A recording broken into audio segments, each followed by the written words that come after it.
नमस्कार दोस्तों, के करंट अफेयर्स में आप लोगों का स्वागत है। भारत और इजरायल के संबंध अभी चर्चा में है। चर्चा में क्यों है? क्योंकि भारत के जो प्रधानमंत्री हैं नरेंद्र मोदी, ये 2 दिवसीय इजरायल की यात्रा पर गए हैं।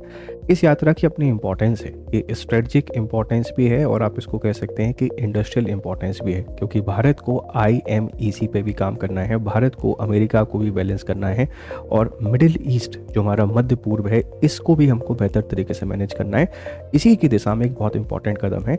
हालांकि इसराइल में एक बहुत इंपॉर्टेंट सम्मान प्राइम मिनिस्टर मोदी को मिला है, जिसे आप लोग स्पीकर ऑफ द नेसेट पदक के नाम से जानते हैं, जो कि इसको हासिल करने वाले दुनिया के पहले लीडर बन चुके हैं। सौर उत्पाद विवाद है, अमेरिका और भारत के बीच में जो ट्रेड डील है ये किसी भी तरीके से विवाद से बची ही नहीं सकती है।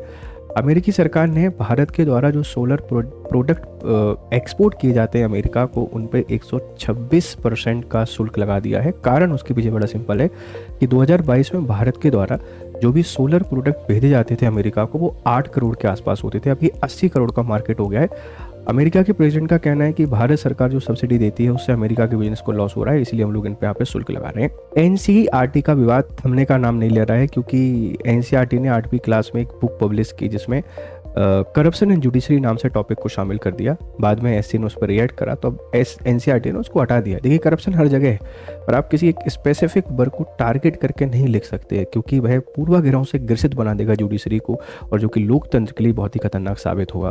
130वां संविधान संशोधन फिर चर्चा में है। आपने देखा होगा 2025 में एक विवादित बिल लेकर आई थी सरकार, जिसमें करप्शन के आरोप पर PM और CM को हटाया जा सकता है। अब इसको बेहतर तरीके से लागू करने के लिए एक समिति बनाई गई है और विपक्षी दलों की सरकार जहां पर है, उन राज्य सरकारों से इसको लेकर सिफारिश मांगी गई है कि इसको कैसे बेहतर तरीके से लागू किया जा सकता है। न्यायिक जांच समिति प्रयागराज इलाहाबाद हाई कोर्ट के जज हैं, आप जानते हैं यशवंत वर्मा, जिनके पास बहुत सारा केस मिला था जला हुआ, उनको हटाने को लेकर जो महाभियोग चल रहा है उसमें एक 3 सदस्यीय समिति को पुनर्गठित किया गया है।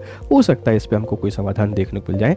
ब्रिटेन E-वीज़ा का जो डायस्पोरा है, ब्रिटेन ने एक फैसला लिया है कि भारतीय लोगों को अब E-वीज़ा के साथ आना पड़ेगा। उन्होंने अपनी पूरी इमिग्रेशन पॉलिसी में ही चेंजेस कर दिए हैं। फिजिकल वीज़ा को अलाउ नहीं करेंगे, E-वीज़ा होना आपके पास बहुत जरूरी है। मुझे पूरी उम्मीद है ये करंट अफेयर्स आपको बहुत पसंद आ रहे होंगे। Thank you very much, have a nice time, good day.